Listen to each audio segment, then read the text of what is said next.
Sore itu, suasana di sebuah pasar takjil pinggir jalan kota terasa sangat ramai.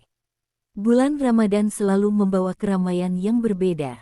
Deretan pedagang menjajakan berbagai makanan untuk berbuka puasa, mulai dari kolak pisang, gorengan hangat, es buah segar, hingga aneka kue tradisional yang harum aromanya. Orang-orang datang silih berganti. Ada yang berjalan santai sambil memilih makanan, ada pula yang terburu-buru karena waktu berbuka semakin dekat. Di tengah keramaian itu, tiba-tiba muncul seorang kakek tua yang belum pernah terlihat sebelumnya oleh para pedagang pasar. Kakek itu berjalan perlahan sambil memikul sebuah keranjang bambu di bahunya. Pakaiannya sangat sederhana, baju koko yang sudah agak pudar, sarung yang dilipat rapi, serta peci hitam yang terlihat cukup tua. Janggutnya putih, wajahnya penuh keriput, namun sorot matanya tampak tenang dan tajam. Beberapa pedagang memperhatikan kehadirannya. Kayaknya orang baru ya, bisik seorang ibu penjual kolak kepada temannya. Iya, belum pernah lihat sebelumnya di sini, jawab pedagang gorengan sambil mengamati dari kejauhan. Kakek itu tidak banyak bicara. Ia hanya tersenyum ramah kepada orang-orang yang menatapnya. Kemudian ia memilih sebuah tempat kosong di ujung deretan pasar takjil, tepat di bawah pohon besar yang agak teduh. Dengan gerakan pelan namun teratur, ia menurunkan keranjang bambunya dan mulai mengeluarkan beberapa wadah makanan. Ternyata, ia menjual takjil juga.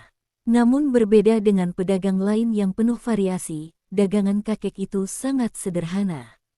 Hanya ada beberapa bungkus kolak, kurma, dan minuman hangat yang disimpan dalam termos tua. Anehnya, aroma dari kolak buatannya langsung menyebar ke sekitar. Harumnya sangat khas, manis, lembut, dan menggoda. Seorang anak kecil yang lewat bahkan berhenti dan menarik tangan ibunya. "Ibu, wangi sekali," katanya polos. Ibunya tersenyum lalu mendekat. "Kakek, ini jual kolak berapa?" tanya sang ibu. Kakek itu tersenyum lembut. "Seikhlasnya saja, nak. Yang penting bisa untuk berbuka." Jawaban itu membuat sang ibu terkejut. "Seikhlasnya?" "Iya. Kalau suka, silakan ambil." Tak lama kemudian, beberapa orang mulai berkumpul di lapak kecil kakek itu. Entah karena aroma kolaknya yang harum atau sikap kakek yang ramah, dagangannya perlahan mulai dilirik pembeli.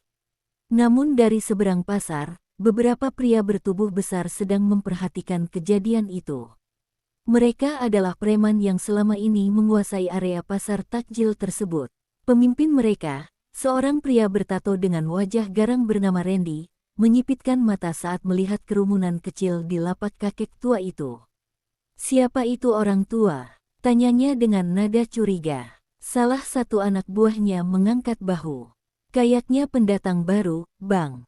Randy mendengus. "Pendatang baru berani jualan di sini tanpa izin." Matanya menatap tajam ke arah kakek tua itu. Senyum tipis muncul di wajahnya. Sepertinya dia belum tahu aturan di pasar ini. Sementara itu, kakek tua tersebut tetap duduk tenang di belakang dagangannya, melayani pembeli dengan sabar. Tidak ada yang tahu, keramaian pasar takjil semakin bertambah ketika matahari mulai turun ke ufuk barat. Waktu berbuka tinggal kurang dari 1 jam lagi. Para pembeli berdatangan lebih banyak dari sebelumnya, membuat suasana pasar menjadi semakin riuh. Namun di ujung pasar, di bawah pohon besar tempat kakek tua itu berjualan, suasananya terasa sedikit berbeda. Lapak sederhana milik kakek tersebut mulai dipenuhi pembeli. Beberapa orang yang sudah mencicipi kolaknya bahkan kembali lagi membawa teman mereka. "Serius, enak sekali kolaknya," kata seorang pria muda sambil menunjuk ke arah kakek itu. "Iya, aromanya saja sudah bikin lapar," sahut temannya. Kakek itu hanya tersenyum sambil melayani satu persatu pembeli dengan sabar. "Pelan-pelan saja, nak. Semua pasti kebagian," katanya lembut. Beberapa pedagang lain mulai memperhatikan dengan rasa heran.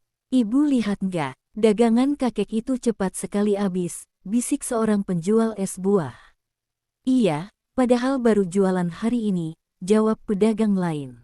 Namun di sisi lain pasar, suasana berbeda sedang terjadi. Randy, sang preman pasar, berdiri bersama 3 anak buahnya. Mereka memperhatikan lapak kakek itu dari jauh. Wajah Randy terlihat tidak senang.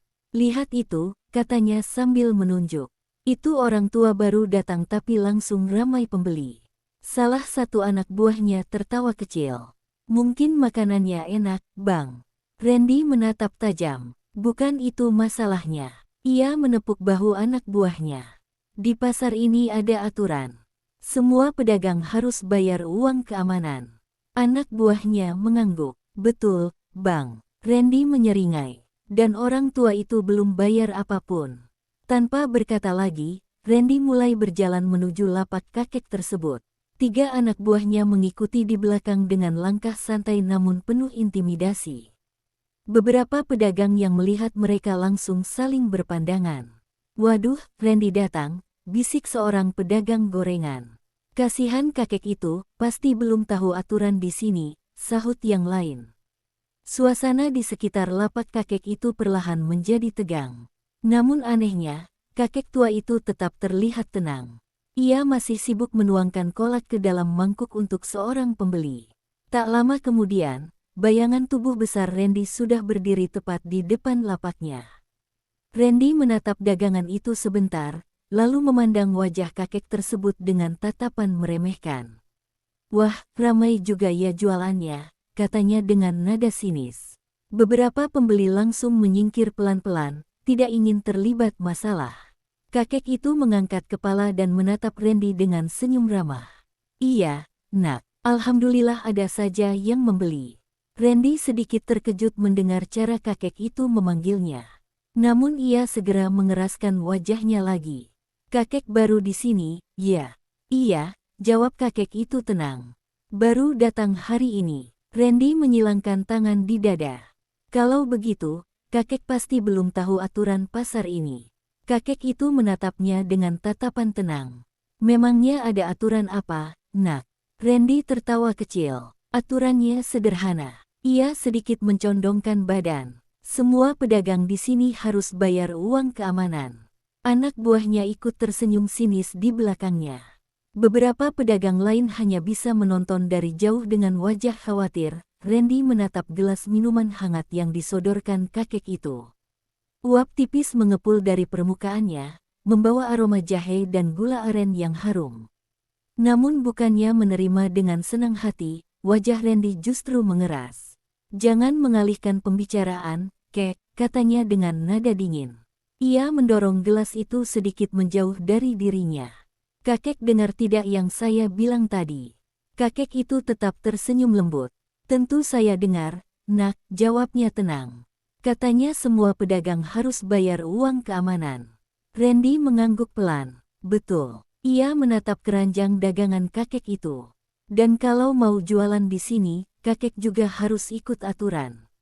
Beberapa pembeli yang masih berdiri di sekitar lapak langsung mundur sedikit.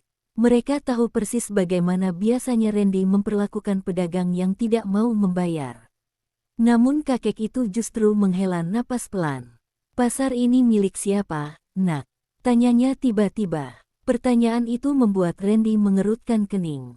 Maksudnya, kakek itu menatap sekeliling pasar takjil yang ramai. "Ini jalan umum, kan? Tempat orang mencari rezeki." Ia kembali memandang Randy. "Kalau begitu, kenapa harus bayar kepada kalian?" Beberapa pedagang yang mendengar itu langsung terkejut. Tidak ada yang biasanya berani bicara seperti itu kepada Randy.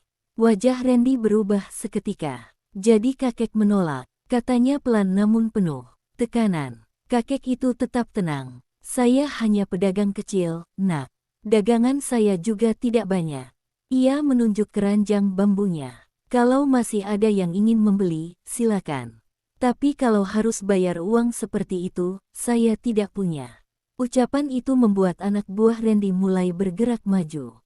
Salah satu dari mereka, pria bertubuh besar dengan lengan penuh tato, menepuk meja kecil tempat dagangan kakek berada. "Berani juga orang tua ini," katanya sinis.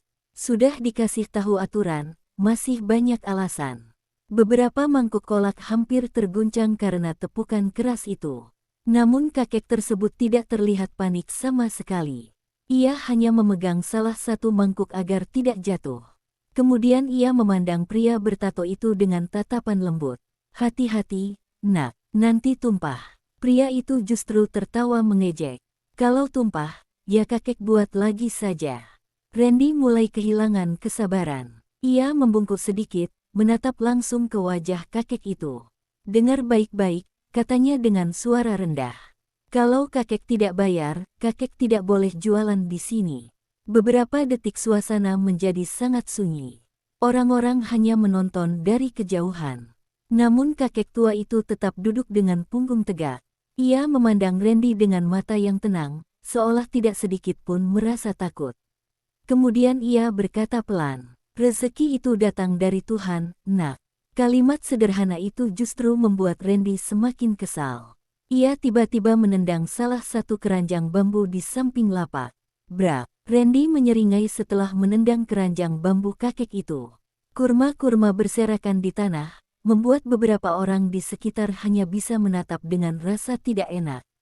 Namun kakek itu tidak terlihat marah. Ia justru membungkuk pelan, mengambil satu persatu kurma yang jatuh dengan sabar. "Sayang kalau dibuang," katanya pelan. Sikap tenang itu malah membuat Randy semakin kesal. "Sudah saya bilang, kek," bentaknya. "Kalau tidak bayar, jangan jualan di sini." Salah satu anak buahnya lalu mencoba menyapu sisa dagangan di meja kecil itu dengan tangannya. Tapi sebelum mangkuk kolak itu jatuh, tiba-tiba tangan kakek itu bergerak cepat. Sangat cepat, ia hanya menyentuh pergelangan tangan pria itu dengan dua jari. "Pelan, nak," katanya lembut. Aneh sekali. Pria bertato itu langsung berhenti bergerak. Wajahnya berubah kaget. Tangannya terasa kaku, seolah tidak bisa digerakkan untuk beberapa detik. Bang," katanya gugup sambil mundur sedikit. Randy mengerutkan kening. "Apa yang kamu lakukan?" Pria itu menatap tangannya dengan bingung. Entah, tiba-tiba lemas. Sementara itu, kakek tersebut kembali duduk dengan tenang seperti tidak terjadi apa-apa. Beberapa orang yang melihat kejadian itu mulai saling berbisik.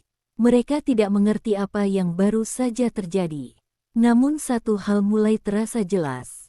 Kakek tua pendatang baru itu bukan orang biasa. Randy mulai merasa ada yang aneh. Ia menatap anak buahnya yang masih menggosok pergelangan tangannya dengan wajah bingung. "Apa cuma disentuh begitu saja?" tanya Randy curiga. Pria bertato itu mengangguk pelan. "Iya, Bang, cuma 2 jari." Beberapa orang di sekitar pasar mulai berbisik-bisik. Mereka melihat sendiri bagaimana pria besar itu tiba-tiba tidak bisa bergerak sesaat. Namun kakek tua itu tetap bersikap biasa saja. Ia bahkan kembali menata mangkuk kolaknya yang hampir jatuh, lalu berkata dengan suara lembut, "Kalau mau makan kolak, silakan.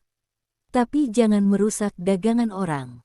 Ucapan itu membuat Randy semakin kesal, tapi di dalam hatinya mulai muncul sedikit keraguan. Untuk pertama kalinya, preman pasar itu merasa tidak sepenuhnya menguasai situasi. Randy tidak suka dipermalukan di depan orang banyak.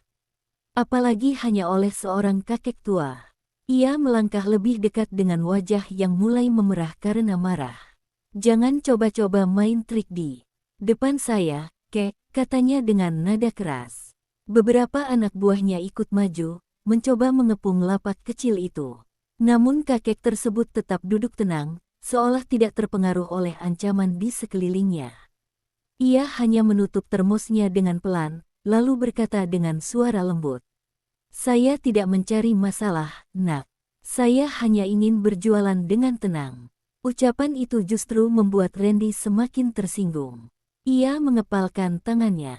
"Kalau begitu, jangan salahkan kami kalau dagangan kakek hancur malam ini." Para pedagang di sekitar mulai cemas. Mereka tahu, jika Randy sudah marah, biasanya keributan besar tidak bisa dihindari. Namun yang membuat mereka heran, kakek tua itu sama sekali tidak terlihat takut. Beberapa pedagang mulai berbisik cemas melihat situasi yang semakin panas. Mereka tahu Randy tidak suka ditentang, apalagi di depan banyak orang. Namun kakek tua itu tetap berdiri dengan tenang di depan lapaknya. Ia bahkan merapikan pecinya yang sedikit miring. "Anak muda," Katanya pelan kepada Randy, marah tidak akan membuat rezekimu bertambah. Ucapan itu membuat anak buah Randy langsung tersinggung. Berani sekali kakek ini menasihati, kata salah satu dari mereka. Randy menatap kakek itu dengan mata tajam, mencoba mencari tanda-tanda ketakutan di wajahnya. Tapi yang ia lihat justru sebaliknya. Wajah kakek itu tetap tenang, terlalu tenang untuk seseorang yang sedang berhadapan dengan sekelompok preman pasar. Dan ketenangan itulah yang diam-diam mulai membuat Randy merasa tidak nyaman.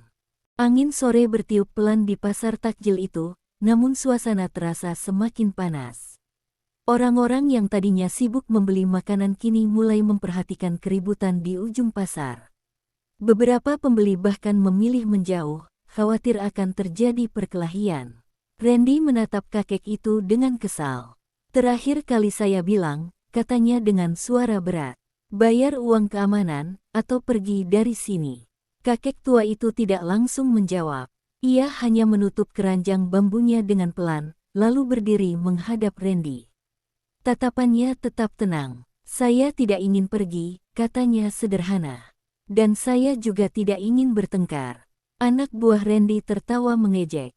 Namun entah kenapa, kata-kata kakek itu justru membuat suasana terasa semakin aneh. Seolah ada sesuatu yang akan segera terjadi, Randy menghela napas kasar. Kesabarannya benar-benar mulai habis. Ia melangkah maju hingga berdiri sangat dekat dengan kakek itu. Kalau begitu, kakek memang cari masalah, katanya dingin. Salah satu anak buahnya mulai menggulung lengan baju, bersiap membuat keributan. Beberapa pedagang yang menonton dari jauh terlihat panik. Jangan sampai berkelahi, bisik seorang ibu pedagang dengan cemas. Namun kakek tua itu hanya menatap Randy dengan wajah tenang. Ia bahkan berkata pelan, masih ada waktu untuk berhenti, nak. Kalimat itu terdengar seperti peringatan. Tapi Randy justru tertawa sinis. Ia sama sekali tidak menyadari bahwa kesabaran kakek tua itu sebenarnya sudah hampir mencapai batasnya. Randy akhirnya kehilangan kesabaran sepenuhnya. Dengan wajah penuh amarah, ia mengayunkan tangannya ke arah meja kecil di depan kakek itu, berniat menjatuhkan semua mangkuk kolak yang tersisa. Namun sebelum tangannya sempat menyentuh meja, kakek itu bergerak. Gerakannya sangat sederhana, hanya satu langkah kecil ke samping dan satu tangan yang terangkat perlahan. Tap, tangan Randy tertahan, bukan karena ditarik keras, tetapi hanya karena pergelangan tangannya dipegang ringan oleh kakek itu. Aneh sekali, Randy mencoba menarik tangannya kembali, tapi tidak bisa. Seolah-olah tangan kakek tua itu memiliki kekuatan yang tidak terlihat. Wajah Randy berubah kaget. Apa ini? Gumamnya. Para pedagang dan pembeli yang melihat kejadian itu langsung terdiam. Kakek itu tidak terlihat menggunakan tenaga besar. Ia bahkan masih berdiri dengan santai. Kemudian ia berkata dengan suara lembut, "Saya sudah bilang, saya tidak ingin bertengkar." Lalu dengan gerakan yang sangat ringan, ia melepaskan tangan Randy. Namun dorongan kecil itu membuat tubuh besar Randy mundur beberapa langkah. Anak buahnya langsung panik, "Bang Randy." Sementara itu, kakek tua itu hanya berdiri diam. Matanya masih tenang, tapi kini semua orang mulai sadar. Kakek pendatang baru itu jelas bukan orang biasa. Randy mengusap pergelangan tangannya, wajahnya memerah karena kaget. Ia tidak percaya apa yang baru saja terjadi. Anak buahnya menatap kakek itu dengan campuran takut dan bingung. "Bang, sepertinya jangan main-main sama dia," bisik salah satu dari mereka. Kakek tua itu menatap Randy dengan tenang, lalu berkata lembut, "Masih ada waktu untuk mundur, nak. Jangan sampai semuanya menyesal." Beberapa pedagang yang menonton mulai menahan napas. Mereka merasakan aura berbeda dari kakek itu, tenang, tapi penuh wibawa. Randy menatapnya, jantungnya berdetak lebih cepat dari biasanya. Ia mulai sadar, orang tua yang tampak lemah itu ternyata menyimpan kekuatan yang tidak bisa dianggap remeh. Dan ketakutan mulai merayap di hati seorang preman yang selama ini selalu menakuti orang lain. Matahari hampir tenggelam, memberi cahaya jingga ke seluruh pasar. Suasana yang semula ramai kini dipenuhi ketegangan yang mencekam. Pedagang dan pembeli menyingkir, membiarkan Randy dan anak buahnya tetap berada di dekat lapak kakek tua. Randy menatap kakek itu dengan wajah marah, tapi kali ini ada rasa takut yang samar. Ia menepuk dada dan berusaha menguasai situasi. Cukup, kakek, kalau mau selamat, pergi saja dari sini. Kakek tua itu menggeleng pelan. Saya tidak mencari masalah, nak. Saya hanya ingin berdagang dan berbagi rezeki. Tapi kalau dipaksa, saya akan melindungi diri saya sendiri. Suara kakek itu lembut, tapi setiap kata seolah menembus udara dan menghentikan langkah Randy. Anak buah Randy mulai mundur sedikit, merasa ada aura yang tidak biasa dari lelaki tua itu. Randy merasa harga dirinya terancam, melompat maju. Kalau begitu, kita lihat siapa yang berkuasa di sini, teriaknya. Ia menendang salah satu meja dagangan kakek, mencoba membuat kekacauan. Namun sebelum kakinya menyentuh meja, kakek tua itu melangkah dengan kecepatan yang sulit diikuti mata biasa. Ia hanya menggerakkan tangannya, dan tendangan Randy dihentikan seolah tertahan oleh dinding tak terlihat. Randy mundur terkejut, tubuhnya terasa berat, dan ia hampir kehilangan keseimbangan. Anak buahnya panik, mereka belum pernah melihat hal semacam ini. Kakek itu menatap tajam, dan kemudian dengan tenang melangkah ke arah Randy. Setiap gerakannya sederhana, namun aura di sekitarnya membuat udara seakan menegang. Suara pasar yang biasa riuh kini hanya terdengar bisik-bisik takut para pedagang. Cukup, nak, kata kakek itu pelan namun tegas. Kalau kamu tetap ingin berbuat salah, jangan salahkan saya kalau harus menindak. Randy menggertakkan giginya. Ia mencoba menyerang lagi, tapi tangan dan kakinya seolah bergerak sangat lambat. Tidak ada yang menyentuhnya, semuanya terjadi karena ketenangan kakek tua itu. Anak buah Randy mulai mundur ketakutan. Seorang pria bertato bahkan menjatuhkan goloknya sendiri tanpa sadar. Randy menatap kakek itu dengan mata melebar. Untuk pertama kalinya, ia benar-benar takut. Kakek itu melangkah pelan ke depan, menyapu pandangan semua preman yang tersisa. Di sini, yang berkuasa bukan siapa yang bertato, bukan siapa yang besar, tapi siapa yang memiliki hati dan niat baik, ucapnya dengan suara lembut namun menggema. Randy bergetar, napasnya tersengal. Anak buahnya mulai berbisik ketakutan. Bahkan beberapa pedagang yang sebelumnya takut kini mulai menatap kagum pada kakek itu. Kakek itu kembali menatap Randy. Sekarang pilih, nak, pergi dan tinggalkan semua niat burukmu, atau hadapi akibatnya. Randy menunduk, tubuhnya gemetar. Ia tahu, untuk pertama kalinya dalam hidupnya, ia salah memilih lawan. Tanpa sepatah kata pun, ia mundur perlahan, menarik anak buahnya, dan berlari keluar pasar. Pasar yang tadinya tegang langsung lega. Pedagang dan pembeli menatap kakek tua itu dengan kagum dan rasa hormat. Aroma kolak yang harum kini terasa lebih hangat dari sebelumnya. Kakek itu tersenyum lembut, menata kembali dagangannya, dan berkata pelan kepada pembeli, "Tenanglah, nak. Yang penting kita bisa berbuka dengan baik." Suasana pasar kembali normal, tapi cerita tentang kakek pendatang baru yang mampu membuat preman ketakutan akan terus diceritakan dari mulut ke mulut. Malam itu, kakek tua itu bukan hanya menjual kolak, ia menjual pelajaran tentang keberanian, kesabaran, dan kekuatan sejati yang tidak selalu terlihat dari penampilan. Malam mulai turun di pasar takjil. Lampu-lampu minyak dan lampu gantung sederhana menebarkan cahaya hangat, tapi sorotnya tidak sebanding dengan aura yang kini mengelilingi lapak kakek tua itu. Pedagang dan pembeli yang sebelumnya menyaksikan kejadian luar biasa itu masih terdiam, tak percaya dengan apa yang baru saja terjadi. Kakek itu duduk kembali di belakang keranjang bambunya, menata dagangan yang tersisa dengan gerakan tenang. Beberapa bungkus kolak dan kurma yang tadi hampir hancur kini rapi kembali. Aroma kolak yang manis dan hangat menyebar lagi, membuat orang-orang perlahan mendekat, sebagian masih terpesona, sebagian masih waspada.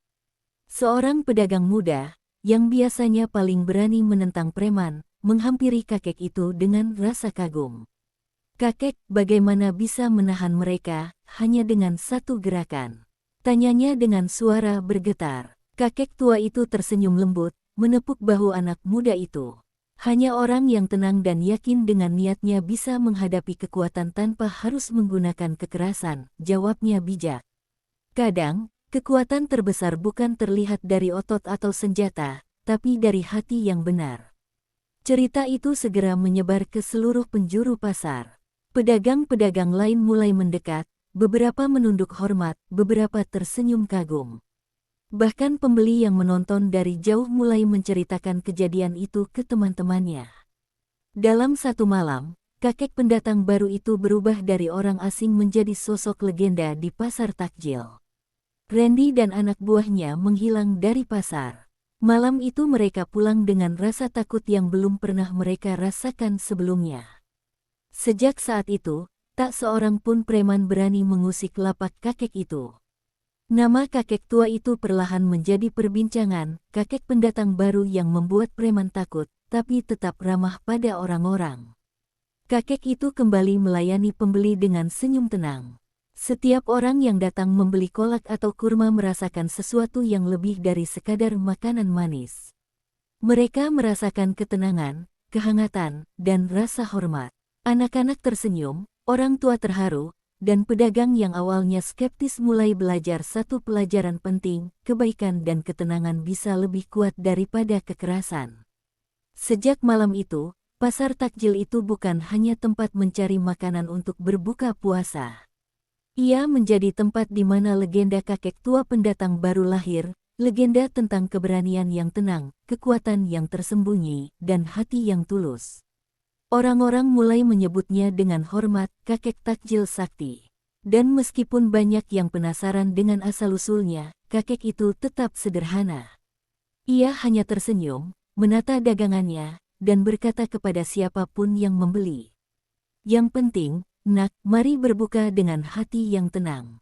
Sejak saat itu, setiap Ramadan, pasar takjil itu selalu mengingat malam ketika seorang kakek pendatang baru mengubah seluruh suasana, tidak dengan kekerasan, tapi dengan ketenangan dan kebijaksanaan yang luar biasa.